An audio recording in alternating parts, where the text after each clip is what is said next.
Mongabay Reports is a series that shares evergreen articles from Mongabay.com, read by myself, Mike DiGirolamo. This episode's feature article is New Restoration Playbook Calls for Political, Economic, and Social Change by Liz Kimbrough on the 8th of November, 2021. International forest and climate experts have released a playbook for ecosystem restoration with a set of 10 principles that they say, if followed, could be a game changer. The Political Ecology Playbook, published in the journal Global Environmental Change, recognizes that issues such as climate change and forest loss are not just biophysical and environmental problems, but are also deeply political, economic, and social. The playbook was written to support the UN Decade on Ecosystem Restoration, 2021 to 2030.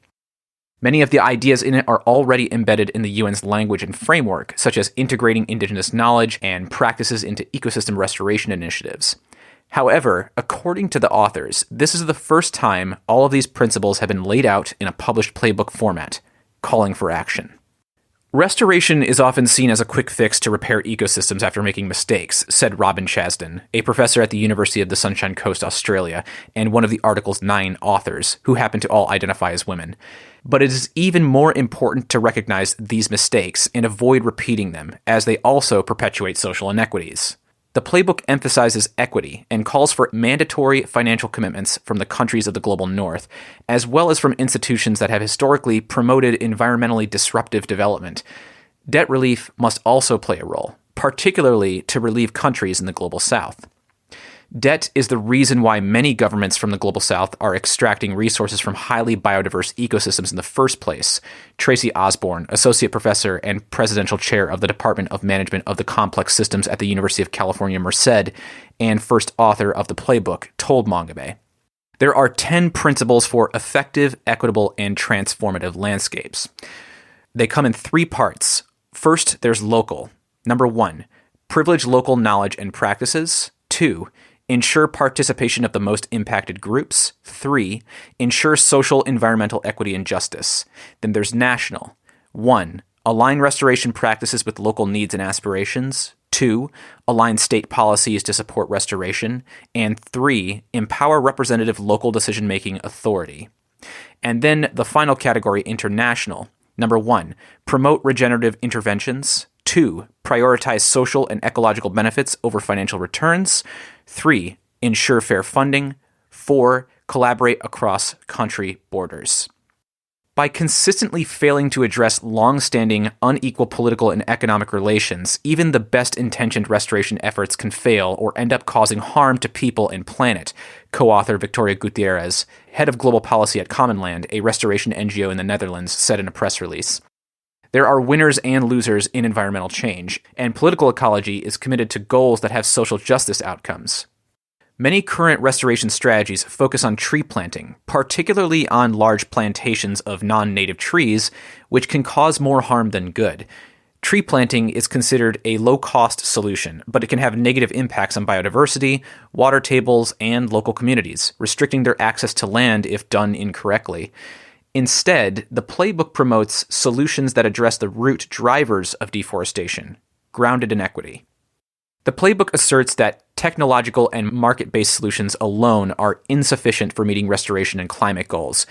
It was technologically feasible to meet the goals of the Paris Agreement, Osborne said, but was and remains politically unlikely both because of the levels of climate denial in some of the countries that are most responsible for climate change, like the US, but also due to the interests of those in power, particularly corporate interests. And, of course, they benefit from the current system because they helped shape those rules to benefit their own interests, Osborne said.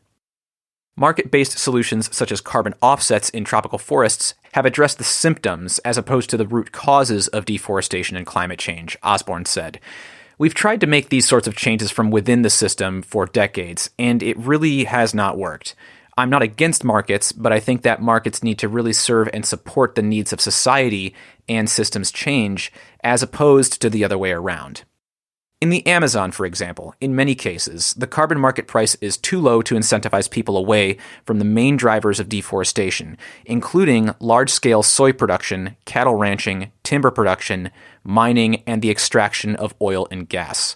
The Playbook discusses the importance of ending fossil fuel subsidies and shifting those resources towards ecosystem restoration, renewable energy, and supporting the land rights of local and indigenous communities that are protecting forests.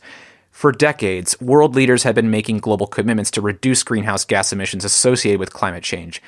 Yet, subsidies for fossil fuels and industrial agriculture that drive climate change and deforestation continue. According to a 2019 Organization for Economic Cooperation and Development report, global fossil fuel subsidies are approximately $500 billion annually, which is 10 times the amount spent on biodiversity conservation and sustainable land use activities. And this is a conservative estimate. These incentives make no sense, are contradictory, and perpetuate the exact same extractive economic system that led us to this problem, Osborne told Mongabay.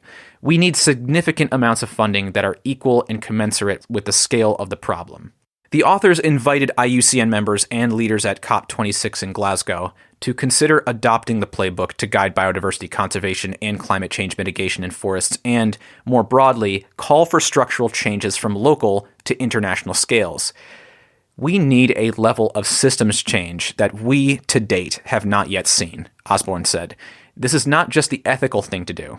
It's our best hope for ensuring a habitable planet for current and future generations. This has been a special Mongabay audio report, original article by Liz Kimbrough. I am your reader, Mike DiGirolamo.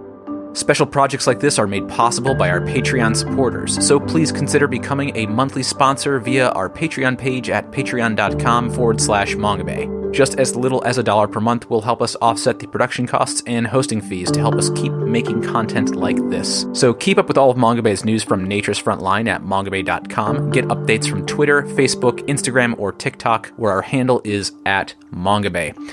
Thanks for listening.